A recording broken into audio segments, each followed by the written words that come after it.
Hello, everybody, and welcome back to another Jew and Gentile podcast. I am your host, Chris Katulka, and with me is none other than the sage himself, the Jewish sage, the humble sage, Mr. Steve Herzig. How are you, sir? I'm fine, Chris. How are you? I'm doing good. We've got a great show lined up for our listeners. We are going to be continuing our study on Jonah chapter 2. We've got a lot to talk about in the news, a lot of things happening in Israel. But first, we're going to start with a little cultural aspect of Jewish life. I don't even know how to say what I don't even know how we're going to say what we're going to talk about. But before we do that, let's bring our favorite song to a close. Welcome in. The Jew and Gentile podcast is sponsored by FOI Equip. And Steve, tonight we have a very special event that you could still register for. It's called our Thank God for Israel Day. Our own Tim Munger will be doing his 51st Honor Israel Night. He started, of course, way before COVID, and they were all in various places, mostly in churches, and had all kinds of folks come, Jewish people, Gentile people, Christian people who came. But now he's doing it online. That means anybody can come. Anybody can come. And so there's still time to register. I'm looking forward to it. Chris, Tim has always had a heart and love for God's chosen people and has always wanted to promote Jewish things because of where his heart is. In fact, he was put on the board of directors of Jewish Walk for Israel in Detroit. One time when he came to register, they said to him, "Wait a minute, you're not Jewish." He said, "No, and you're on our donor list." He said, "Yes." And they said, "You've given to this event." He said, "Yes, regularly." I can't spit it out. Regularly. Well, to make a long story short, he's on the board. Yep. He was put on the board of directors, a Christian who believes that Jesus is the Messiah of Israel and is not ashamed to say so, was put on the board, and there was quite a ruckus. There was a ruckus. A ruckus. And the president at that time stood with Tim Munger against other board members, saying, "Hey, he has never done anything for any of us to worry about in terms of his belief, trying to make us believe. We know Tim Munger. I wonder about you." That's what the president said to another board member, and that board member, he left. is gone. You know, Tim, like you said, he's done 51 Thank God for Israel days throughout his many years of serving with Friends of Israel. I've been to them. They're fantastic events. The ones I've been to early on were live. And do you remember a couple of years ago, this was pre-pandemic, Tim had a vision of doing a Thank God for Israel Day that would be broadcast into churches. Do you remember that? I do remember. He talked to me about it in concept. I never got further, at least to me. It's something he really wanted to do. And then by God's kindness, I don't even think Tim realized it because the pandemic just hit and everybody started doing it. But now he does that. People are going to be logging on. It's not just going to be a Michigan-focused Thank God for Israel Day where he lives in Michigan. It's going to be people from all around the U.S. and Canada that are going to, from maybe all around the world, that are going to be joining in to hear from Daryl Hedding, who is the deputy director for the ICEJ, the International Christian Embassy in Jerusalem. And they're going to talk about support for Israel. There'll be Jewish people there, Tim's Jewish friends. There'll be Christians there, both coming together under the solidarity of the state of Israel. It's a wonderful thing, and I'm glad it could be part of Equip. That's right. So that is coming up this evening, November 2nd. If you don't get a chance to go, we understand, but you can watch it online later on. It'll be a great conversation with Daryl Hedding. And there are other classes coming up as well. We have Zionism with Paul Scharf in November. Paul Pierce in November, and then also in December, we're going to have a special guest, David Brog, the former executive director of CUFI, Christians United for Israel, talking about Christian Zionism. All of it around Christian support for Israel as we close out the year. I'm looking forward to that, Chris, as that's kind of the trifecta of the last part of the year, these three last events for Equip. I'm excited about them. Steve, just about 3 minutes ago before we got started, actually 4 minutes ago before we got started, I said, why don't you get your Did You Know book out. Got it right here, Chris. Did you know? Did you know the customs, the culture, and practices of the chosen people? It's a great, funny book. Emily Stone wrote it. Emily Stone. And we get no kickback at all, but it is a great little handbook. Amazon.com if you want to get it. But, Steve, it's funny because we know that there's just going to be good content in there. It's easy content for us. It's great content for us. You were just flipping through the pages. You go, here it is right here. This is what we're talking about. Well, things that make us laugh. Yeah. You just have to laugh. Just the title, Kosher Cowboys. Well, I never heard of Kosher Cowboys before, but it's in this book. And it gives you a great historical perspective of something that happened in a unique period of time, at least in my own history, because the bulk of immigration of Jewish peoples from Eastern Europe came between the years 1880 and 1915, 17, right around World War I. Mm-hmm. And so those are my people, literally my people. I trace my ancestry through that immigration as my 4 grandparents came from Eastern Europe and came to the United States. I could tell you not one of those 4 were interested in being a cowboy. A kosher cowboy. Kosher, yes. Kosher we kept. Cowboy, no. I, as the grandchild of one of them, I loved the Lone Ranger and Tonto. That I had a 6-shooter, holster, had a cowboy hat, all that in the 50s. Certainly I did that, but not my grandparents. That would not have been them. But yeah, you were a city slicker. You weren't a cowboy. And so were they, city slickers. In fact, let me read this for you because it's great. So it's titled Kosher Cowboys. As the first wave of Jewish immigrants was making its way to the Americas between 1880 and World War I, some 50,000 Jews fleeing the increase of pogroms in the Pale of Settlement came to Argentina. Check this. A German Jewish millionaire and philanthropist, Baron Maurice de Hirsch, bought enormous swaths of land in Canada, the United States, and Argentina with the idea of the Jews going back to their roots and living off the land. And so each family took over 100-some-odd acre plot of land in Argentina and began farming and raising cattle. As time went on, 16 Jewish colonies formed in Argentina, each with Yiddish as the primary language. New? What's with the horse? That's right.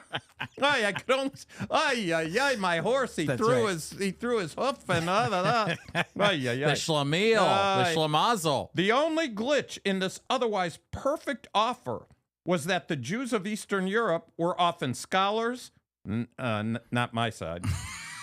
Rabbis. What's your line? No. What's your line about high school, graduating from high school? Top 10% of the lower third of my class. That's right. And merchants, that would be my people, found it difficult to adapt to this new outdoorsy lifestyle.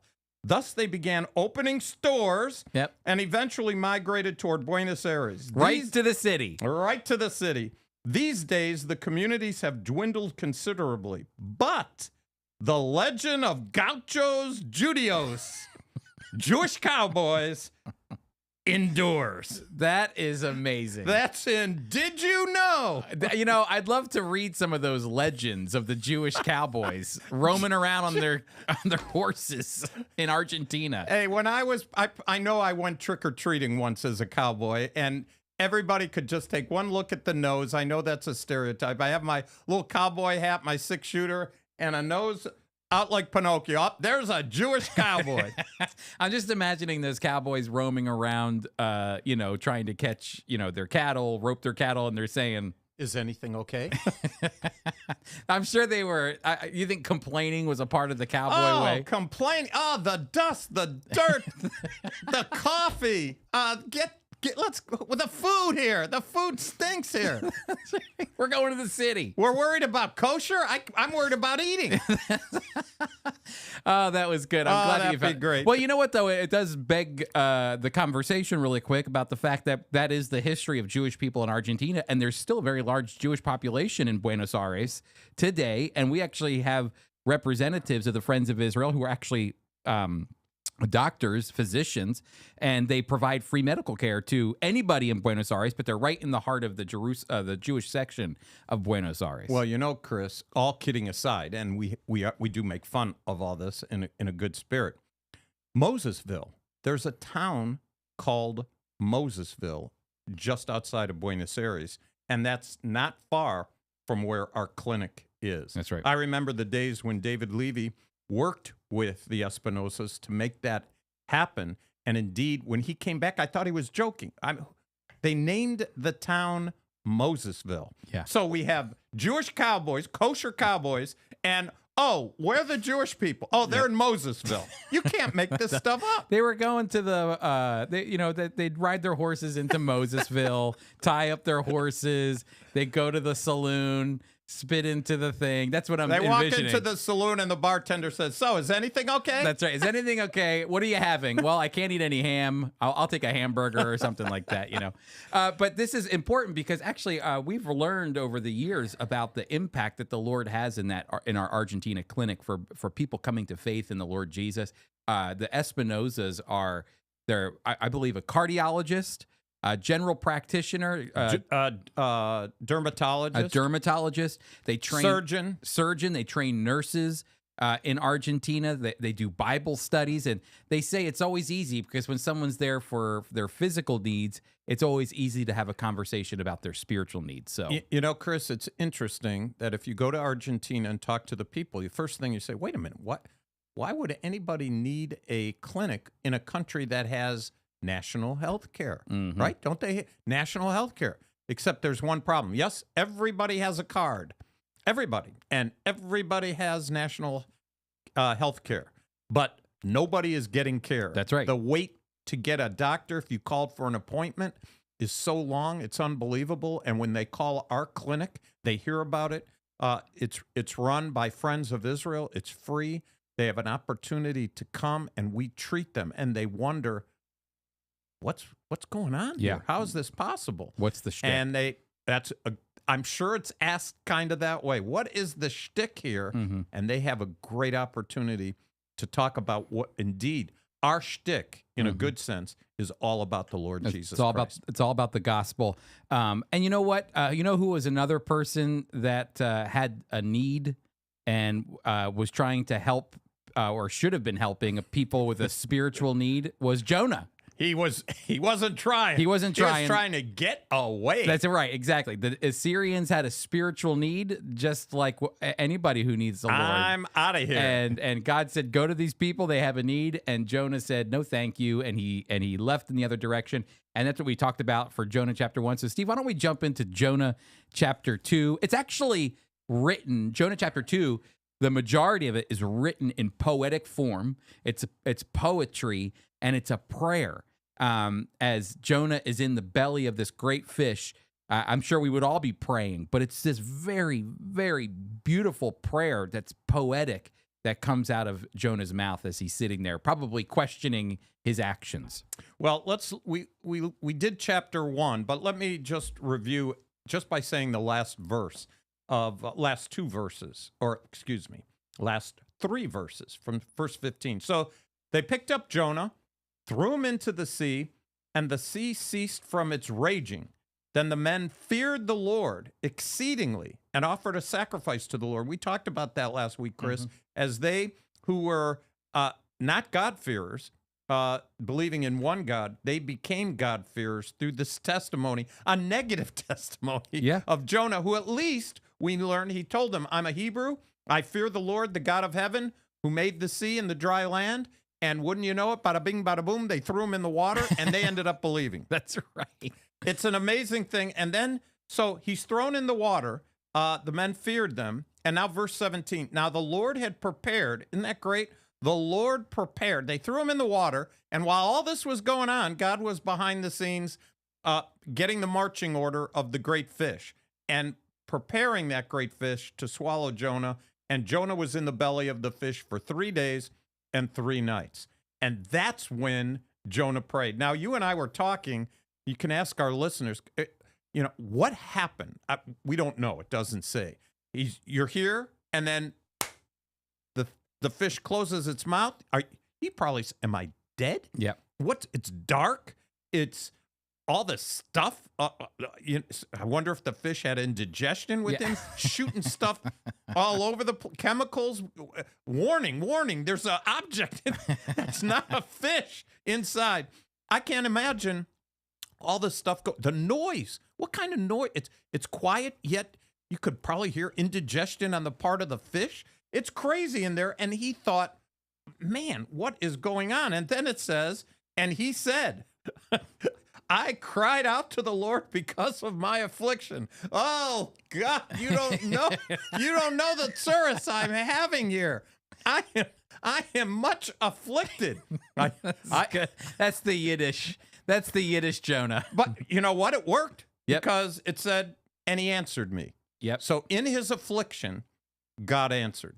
Boy, what a lesson. The whole thing to me, Steve, is a lesson of, number one, I think as Christians, the need to have grace for people who are in different walks of their Christian life. Because, we're watching a man who was considered called by God to be a prophet, absolutely disobeying everything God asked him to do, and yet God is still using him. Even in a passive way, throw me into the sea, and then they all believed. It's not like he sat there and gave this great Billy Graham, altar call moment. It was just throw me into the sea, it'll go down, and they believed. And so, to me, it's not that I'm telling people to be disobedient, but it's also you can't rule people out. You can't say this guy's out for the count, or he's never capable of serving the Lord again. Or we might have said the same thing about Jonah. Oh, did you hear about Jonah? He got on a boat and went in the other direction. God can't use him. Well, God can use him, and even in his distress, God answered him. He didn't ignore him. That's important. And in fact, he cried out to the Lord because of his affliction, and God answered him. That alone is God's mercy, his grace, and his willingness to ride it out with us. Yeah. We're not in the belly of the whale, but there are moments, Steve, where we are, because it's not just a physical distress, it's a spiritual distress. I think that Jonah, through this whole thing, is wrestling. He is wrestling. No question. And doubting and frustrated. And God, instead of going, get over it, grow up, which is what I would probably say, get over it, grow up, and go do what I tell you to do to my kids. God hears his cry. And that is something that says a lot about the character of our God. It's true, but to me, it's humorous. So he's in the fish. He's in the fish. They threw him over. And in his prayer, it said, you cast me into the deep. You did this to me. I'm crying out to you. You're my hope, but you did this to me. That's right. The divine lots. It's just the way it was. So he says, I cried out to the Lord because of my affliction. He answered me. Out of the belly of Sheol I cried, and you heard my voice. You cast me into the deep, into the heart of the seas, and the flood surrounded me. All your billows and your waves passed over me. That's probably in his stomach, and stuff is flying all over the inside. Mm-hmm. And then I said, I have been cast out of your sight, yet I will look again towards your holy temple. There was a moment in this aggravation. Our people, we speak with our hands. We raise our voice. We are not calm people. It's just not in our DNA.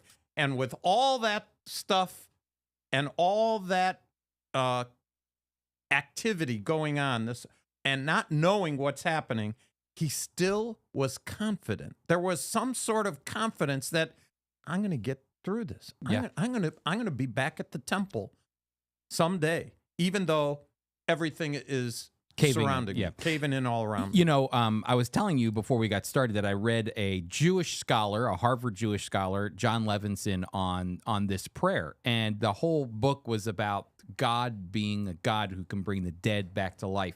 And I remember him talking about this beautiful prayer of Jonah, and how it's an illustration of him almost being lowered into his casket, being lowered into the hole.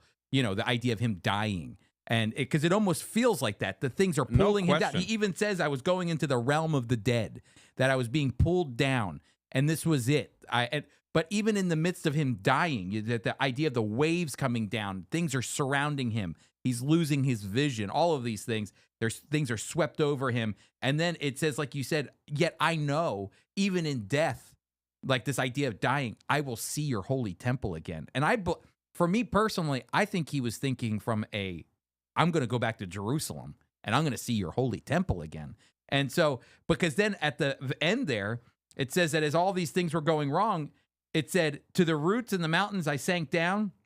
The earth beneath barred me in forever. But you, Lord my God, brought my life up from the pit. You saved me. And I think it's a prayer of salvation. God, you saved me. I was dying, and yet you saved me out of your kindness. He didn't realize that Jewish people invented the submarine. The fish. The fish, he took him down. He took him down. Down 100 feet.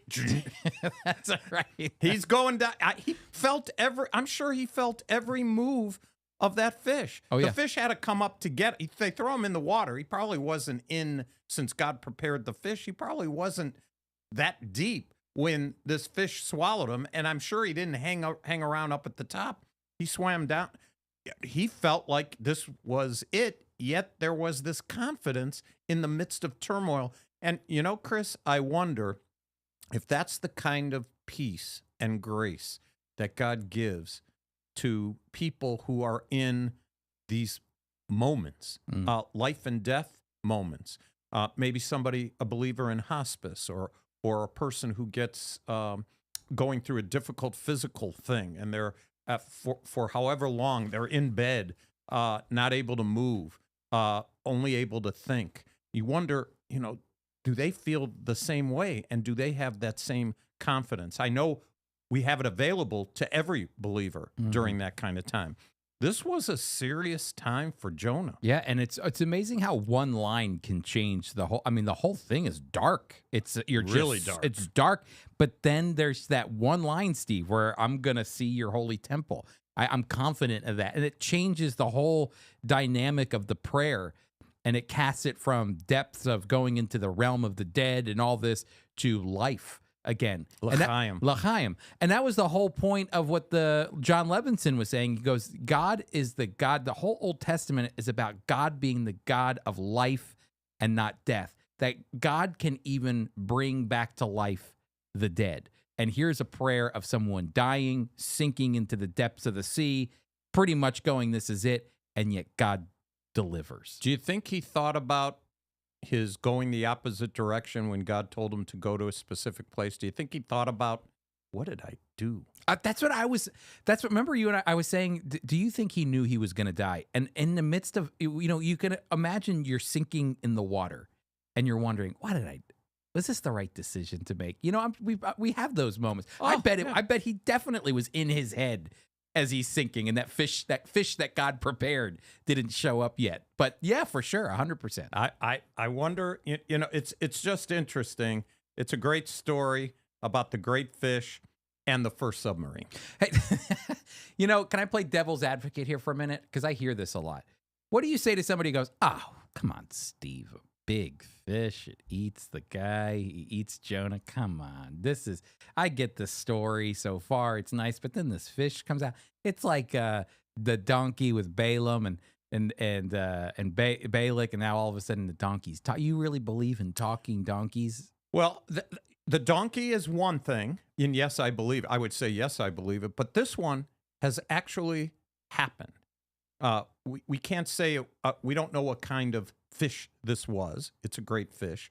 But we do know that whales have swallowed people. Mm-hmm. It hasn't happened lots of times, but yes, it has happened. It's documented that a person has been swallowed by a whale and survived. You're not talking about Pinocchio, right? I'm not talking about Pinocchio. I'm talking about a real whale swallowing a real person. And when now, one of them, that it happened more than once, as I recall, one of them when they found him, he came out mad. I mean, he was beside himself. I don't know if they put him away. He survived. The others, all their skin was bleached. Really? Completely. They were white. That's why if you understand this, and assuming all the enzymes and all the thing of this fish went on Job, it's no wonder they repented. Could you see this guy walking through the streets? He's got no pigmentation. He's got the smell of the fish is around him, and he's repent. God Just is listen to the man. Just listen to him. Oh man, look at what happened to him. I believe. No, but yes, I do believe it literally. And don't listen to me. Jesus believed. Yep, exactly. And Jesus mentioned his name, talked about the event. So God spoke the world into existence.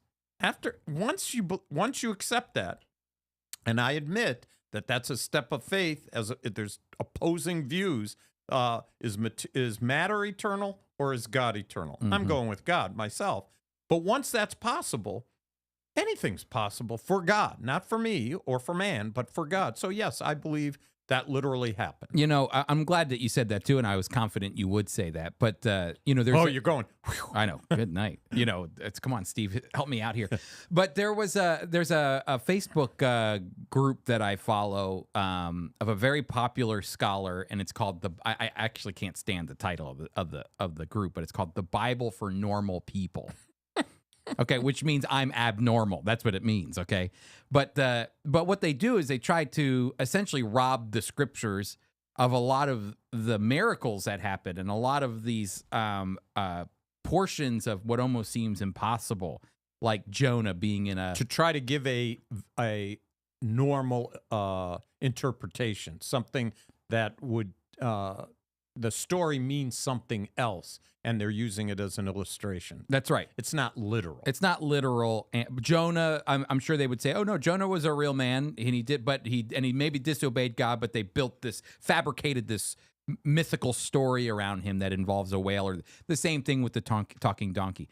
And so, what's interesting to me about these people, though, is that they consider themselves Christians, which I believe that they're Christians, but they go, you can't touch the resurrection. You know, you can rule out the idea of the talking donkeys and the big fish that swallows Jonah. That's fable. That's myth. But you can't touch the resurrection happened, or else Christianity falls apart. But every time they post something, I always put in very kindly in the notes, the chats down there for Facebook, do you believe in the literal resurrection of Jesus? And they'll say yes. And I just think it's funny that you can believe that some random Jewish guy that comes out of nowhere can resurrect from the dead, come back to life, and then ascend into heaven. That is literal. But a guy that goes into a well, nope, that's too far-fetched for me, buddy. Yeah.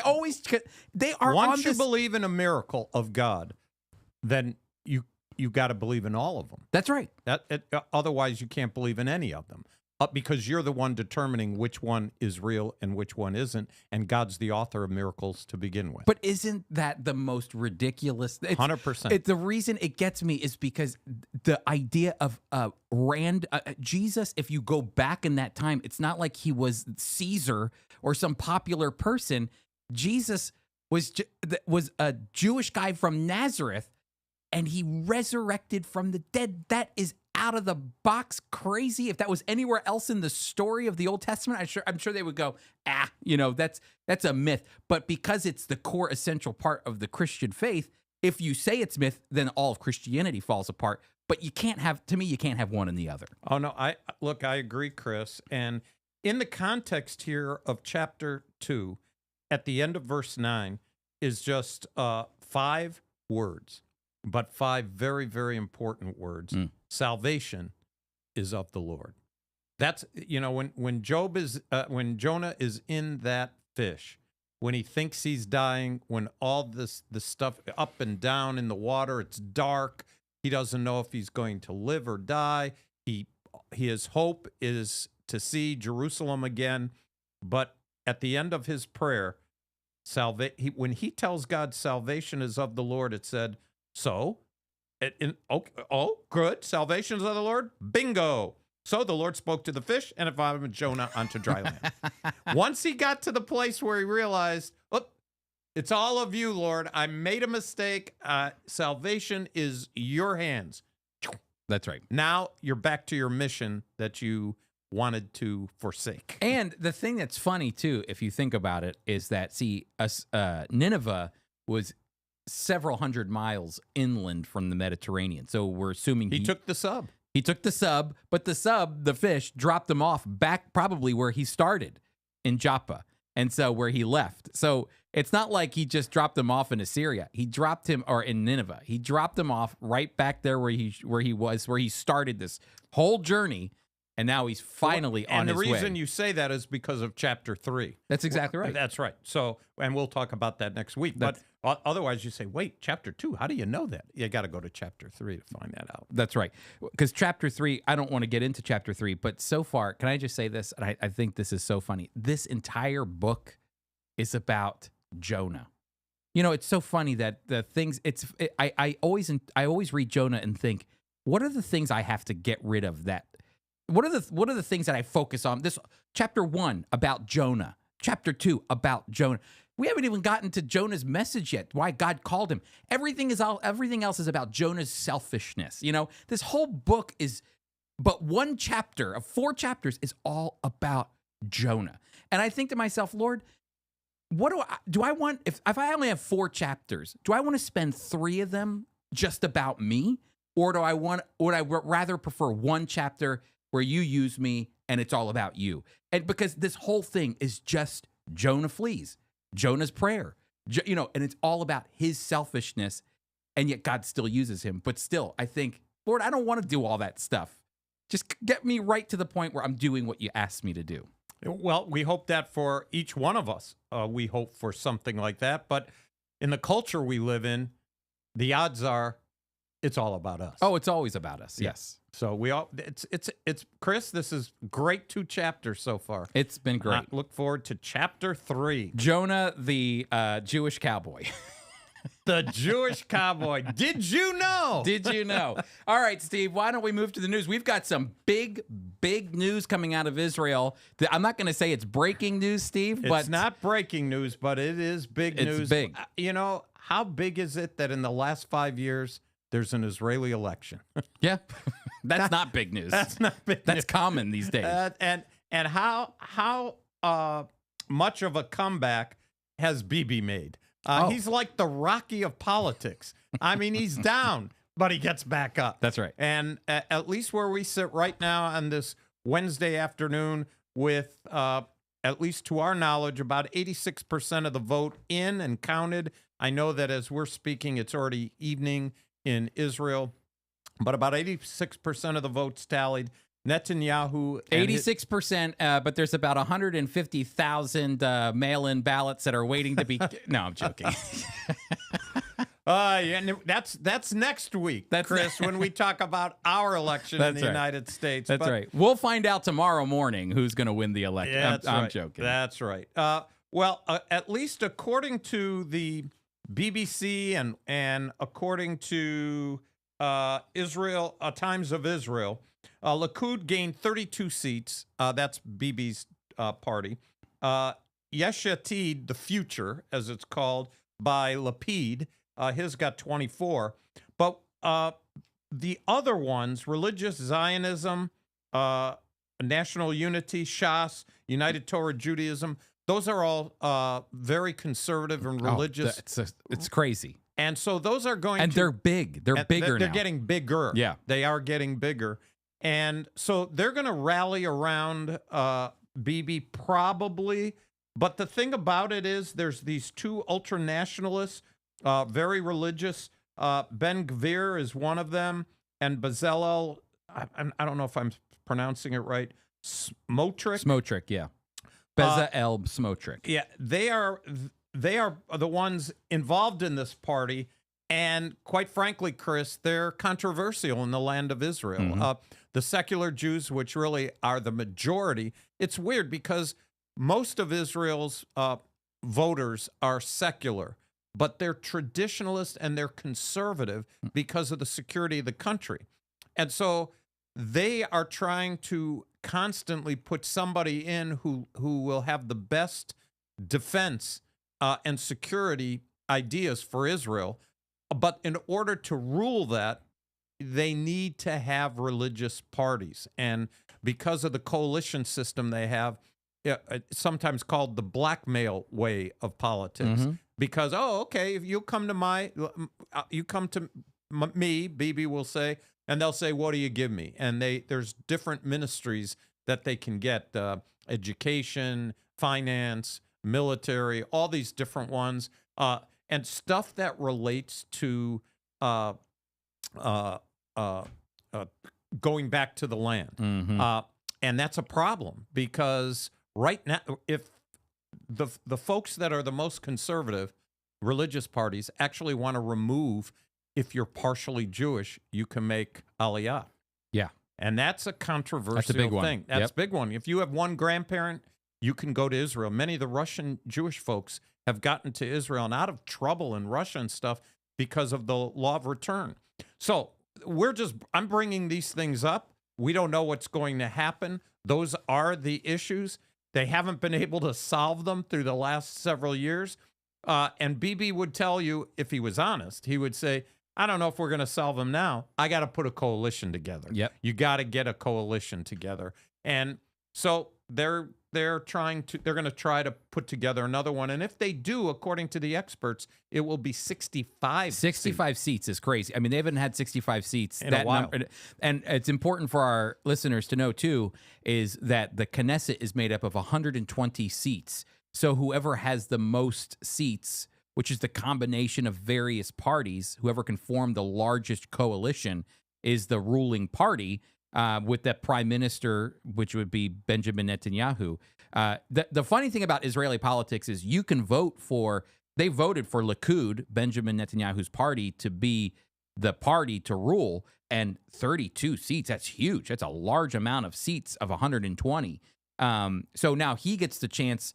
The next step is this: forming a government, making sure you can fill in more than 60 seats so that the coalition is on your side. They've not had, you don't think of it as that much. Man, it's only 5 extra seats, but that's 5 extra seats that help with forming a coalition. They haven't had, I think the last one was 61 to 59. And 4 of them were Arab seats that were part of the coalition.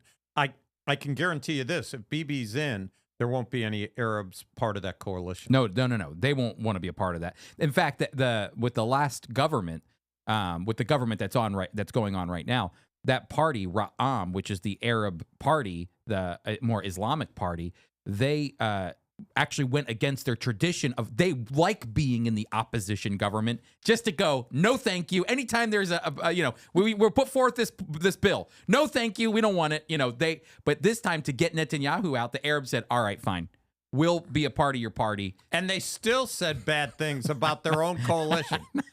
They still said it.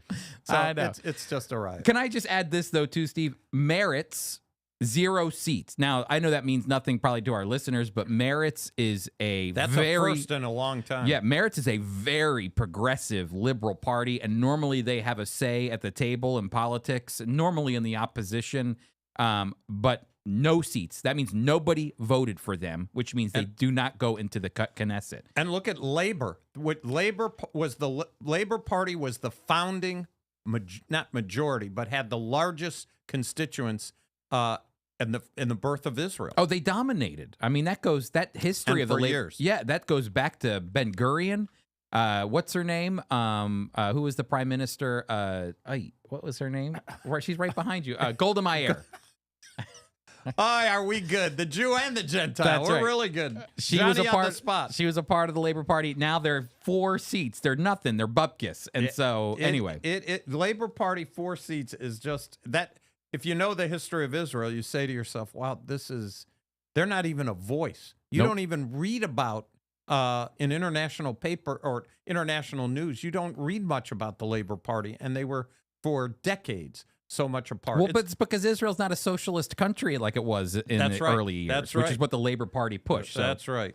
And now you have a conservative capitalist like Benjamin Netanyahu he will constantly win because of his political cachet. But enough about that, Steve. I'm moving on. All right. Ynet News. Where does new UK Premier Rishi Sunak stand on Israel and Jewish issues? That's the question Ynet wants to know. It says, incoming British leader has shown willingness to discuss moving the embassy to Jerusalem, saying there's a very strong case which would imply UK's recognition of Jerusalem as Israeli capital. Chris, that is big news. Yep. Because the last prime minister, all of what, 44 days was she in? 6 weeks. 6 weeks. She was studying it, and while she was studying it, she got bounced out. You know, she didn't help me out at all because I think I did like 2 news spots on the radio, 2 Eye on the Middle East on Facebook, and then I think we talked about it here on the podcast about Liz Truss wanting to move the embassy to Jerusalem. Oh yeah, we were so excited. As an American, I put all my stock in this British Prime Minister, and Shpilkes, she let me down. She left after 6 weeks, but the good news is her predecessor, Rishi Sunak, actually has a very pro-Israel, pro-Jewish mentality as a Hindu, in fact. Very much so. He said, speaking at a conservative Friends of Israel event in August, he said there's a very strong case for the move, which would imply the UK's recognition of Jerusalem as Israel's capital. According to this article, Sunak seems to belong to a new generation of conservative party leaders who have shown themselves willing to diverge with the decades-long policies of the kingdom's foreign office, which is, Chris, widely perceived to favor keeping Israel at arm's length, not to anger the Arab world. Well, all that means is they're trying to appease Arabs and have for a long time in their politics. It goes back, Steve, to pre-state Israel. They did this. 100%. They came out in 1917. The British government, the Balfour Declaration, said, we want to help the Jewish people establish a homeland in Palestine, which means that the king's government wants to do this. Everybody was excited. The British government was going to help the Jewish people, Steve. And then what happens? That was 1917. By the late 20s, early 30s, the British had completely changed their tune because they noticed what was going on in British Palestine, the mandate, and they were like, you know what? We don't want to cause trouble, so we're just going to side with the Arabs on this situation, which ultimately led to an original 2-state solution that goes back prior to the state of Israel being founded. And really, a lot of the current Israeli-Palestinian conflict stems all the way back to the British appeasing the Arab world even before Israel became a state in 1948. And here's a guy that's willing to stand up and go, I don't think I'm going to do that. Nothing new under the sun, Chris. When commenting about the accusation of Israel being an apartheid state, he said, the apartheid claim is not only factually incorrect, but quite frankly offensive. Like any nation, Israel is not perfect, but is a vibrant, multi-ethnic democracy with a free press and the rule of law. It stands as a shining beacon of hope in a region of autocracies. Autocracies? Autocracy. Oh, yeah. What is it again? The top 10, the top 10 and lower 30 or class? Autocracies and religious extremists. Ay, Vezmir. We're only live, Steve. That's right. We're only live. We're only live. It's okay. Mark it up to me. Sunak's family has firsthand knowledge of colonialism in Africa. He was born in Southampton, a city situated about 70 miles southwest of London. But his father, who was a physician, was born in Kenya, and his mother, a pharmacist, was born in Tanzania. This guy comes from well-educated genes. Oh, yeah. And he's richer than the king. He has more money than the king. Yep. And he seems, because of his background, to be friendly to Israel. And it's at least according to the articles, these are familiarities between the two faiths, him being Hindu and Jewish people, that those two faith groups will recognize. And in the Jewish community, that he'll have appreciation of what it is to grow up in Britain, and but with an identity of part of a minority religious and ethnic group. Look, part of this is covered over when we took our... Well, he wants to build a Holocaust museum next to the Parliament building in London. It's you know what? This is what I love about this people. Sounds good. It sounds good. You know, the thing I love about it is to think about, here's a Hindu guy. You'd think, I'm going to build a Hindu building in honor of not even just my culture, my people. But no, he sees a concern in the United Kingdom about the rise of anti-Semitism. And he says, we need to build a Holocaust museum near here, near in London, near the Parliament building, to raise awareness about the dangers of anti-Semitism. And he's a Hindu. It just, praise God, praise God for that. He takes them in, he takes them out. He takes them in, he takes them out. So 6 weeks we had for the last one. She got to come with Queen Elizabeth, go out with King Charles, and now we got a new one. And this one seems pretty good. Yeah, that is fantastic. Anyway, I thought that was interesting. I thought we'd have a rewind because it was just a couple weeks ago we were singing the praises of Liz Truss, and now we're talking about Rishi Sunak. I'm telling you, Chris, the news is crazy. And next week we'll be commenting on, assuming we do our Wednesday podcast, the election will be over by then. And we'll see what's happening in the United States. God is once again aligning nations for his purpose. He prepared a great fish. He's preparing nations. It's important, too, to think about the fact that, like you said, he's preparing nations and he's raising up leaders. And that becomes really important to how we understand how God is going to influence Israel and the Jewish people in the world. Because that's really what the Bible, I always tell people, the Bible is a magnifying glass on what was going on in God's land with his people. And so it's a global vision. God's global. The whole earth is mine, he says, but I'm choosing you, Israel, as a precious stone, a kingdom of priests. And so we get the magnifying glass down on the land, but we're also seeing how God uses the world to accomplish his will. And they don't have to be believers like Cyrus the Great. Cyrus the Great did a great thing. But he wasn't necessarily a follower of Yahweh, the one true God. He was a polytheist. So anyway. Well, that segues, Chris. You are going to give us not the wrong button. Wrong button. They look the same. They're kind of orange. Here we go. Chris, you were the one to pick out the Yiddish word for the day, and I love the word. Lay it on me. All right, here we go. The Yiddish word of the day is Shpilkes. Shpilkes. I just love it. Why don't you tell us about Bibi Netanyahu? That's right. And his recent victory, and how that word relates to, say, the last, 2 years? Yeah, that's right. So you have to imagine, we in America are so consumed with the fact that once a president is done, after two terms, the president leaves. He's gone. Sayonara. Well, that's not the case. Not Bibi. Nope. And so Bibi moves from the prime minister to the leader of the opposition party. But while he was sitting there in the opposition party, Steve, he's sitting there with Shpilkes. Shpilkes. Lots of Shpilkes. Shpilkes is impatience. Hey, Shpilkes. It's kind of like, get the Shpilkes off me.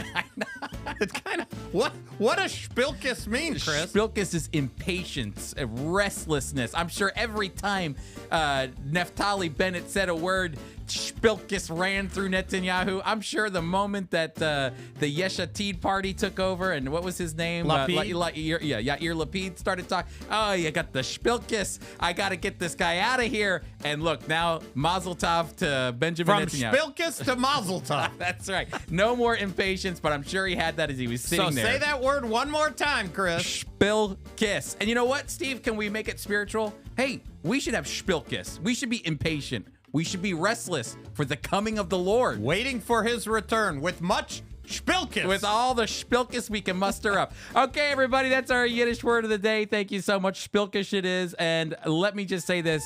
You need to come tonight to our Thank God for Israel Day that's hosted by Tim Munger, having Daryl Hedding, the Deputy Director for the ICEJ, the International Christian Embassy in Jerusalem.